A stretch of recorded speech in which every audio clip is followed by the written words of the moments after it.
So in this video I'm going to be talking about the short film called The Irrational Fear of Nothing, which is a film about a man with anxiety as we follow his day through a third person point of view. It feels like Tuesday. It's Tuesday. So as you can hear straight off the bat, there'll be voices in his head, and this whole film is done in voiceover style. This is something me and Greg really liked when we watched the film. I watched the film first and I showed Greg, and we both agreed we really like the voiceover style. Every time I leave my apartment, and the fact that he has multiple voices as well, and that's definitely something we're going to replicate in our version of these same streets in the same exact order so many times, it doesn't even feel like I'm walking anymore. It feels like I'm watching myself walk. Sometimes I wish I had a video camera to capture my every mundane moment. Then I could watch my past self like some form of time travel. I wonder what video game she's playing. I wonder if she plays it at home or only on the subway to kill time. She just saw me. Pretend you're looking at something else. Pretend you're looking at something else. Pretend you're looking at something else. You can see that he tells himself. Why is that man staring at me? Did I shave wrong? Maybe he knows I'm wearing a broken watch. I can feel everyone's eyes. They're all thinking the same thing, but nobody wants to say, I should get off. This is my stop. But nobody knows. He goes off at the wrong stop as well, and his mind's telling him to do peculiar things. I'm usually terrified of escalators. This is something that me and Greg have thought about, whether we're going to include a technique like this, and I think that we probably will in the end. Today's different, I guess. The idea that Greg had was to do with calories, more. So have a man that's concerned with his weight all the time. I look like a crazy person and not a health nut. Possibly suffering with anorexia, and he's worried obviously about I'm a hypochondriac, but I'm too anxious to go to the doctor. Might be quite confusing. Maybe I should just get one of those. We might go into that. The fact that instead, I worry that I worry too much. I worry that this guy's bag is going to break, and I might have to help pick up the contents. And also the third-person view here. Go back and forth between thinking. The way that it just swayed a lot there, as you saw in a confined space, is very good for this technique.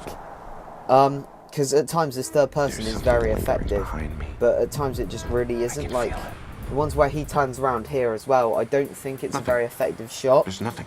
It doesn't. I don't know. There's something about it doesn't feel right. I know that the whole film is meant to be filmed in third person, been done like this, but there's something about the shot that I don't really like.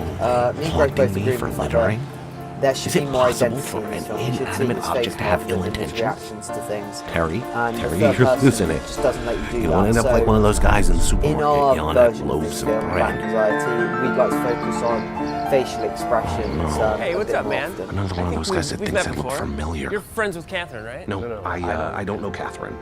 You're the guy from those Stores and Joe's commercials. No, I'm some other person. Ah, that's hilarious. Say the line. As you can see here, the mix of dialogue and his thoughts is used really effectively to portray the fact that he will If I knew it were that one audition that would forever alter the course of my life, maybe I wouldn't have joked about it with Glenn.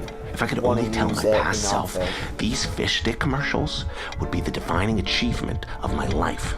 A 4-year campaign for what? An entire identity sacrificed in order to get people into the frozen food aisle. That's what I have left. You can only survive on royalty checks for so long until you're no longer royalty. That's a linear wipe used there so that they can transition from somewhere long enough, the flashback back into reality as well. It's really well edited that there. Place to take a moment to reflect or to catch their breath, or maybe they just ate too much. I should keep walking. So you can see the film doesn't matter where, just appear confident to the person behind you. We just want to focus more or less on the fact that if people our age that suffer with anxiety as well, and sort of point that out, we want to focus on people our age because we feel like that's more of what we know. Rest of the day, like we are that age, we know what it's like being that age, so it would make sense to write what we know and also then try and write scripts about a middle-aged man. If only I could disappear for just a moment. There's this theory. Because the use of blur here is actually quite interesting. It's something that I know how to do on Vegas. You can transcend on Sony Vegas, the editing software I use. So I could actually replicate that if we were to do it in our film and take inspiration from that. But it's just what we would use it for and the outcome that we're going for might determine whether we use that. Forever. Replaying it over and over. These series of different shots as well compresses time and fast cuts are really effective. I could get there. This has literally just gone through every part of his day there. What's the point of going all back at once? If you can't change anything? The fast cuts as well make it a bit more dramatic as well. What does he want?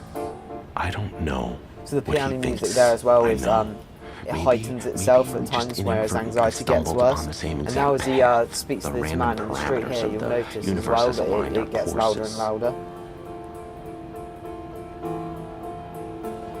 I wonder what's in the box. Wait, is that my jacket?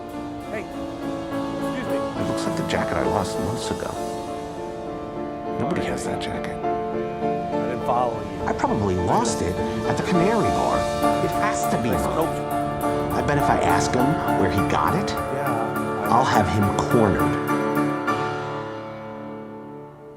So you want to go grab a cup of coffee?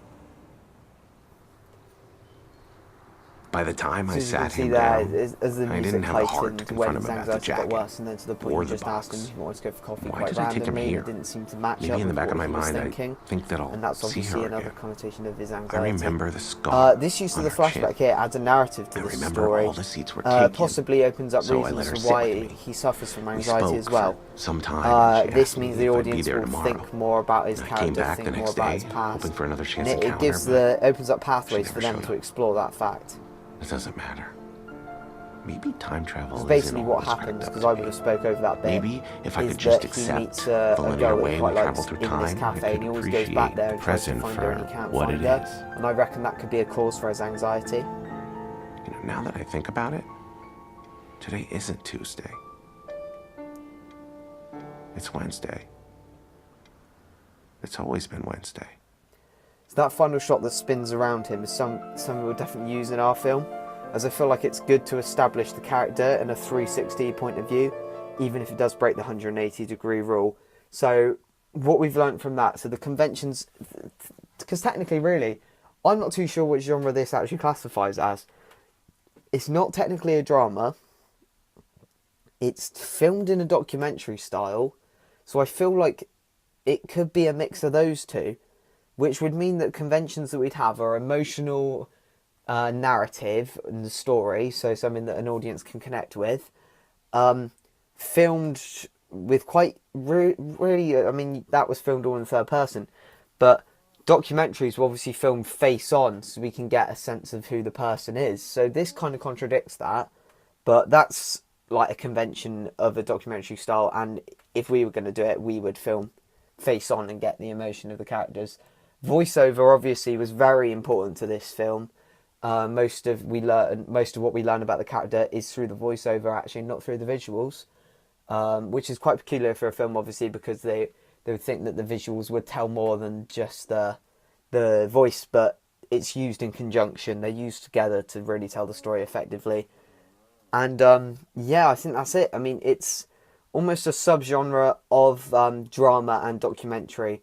So I'm not too sure what to classify it as, but hopefully you just got a feel of what we're going for with this short film, and what we're trying to achieve as our end product. So yeah, thank you for watching.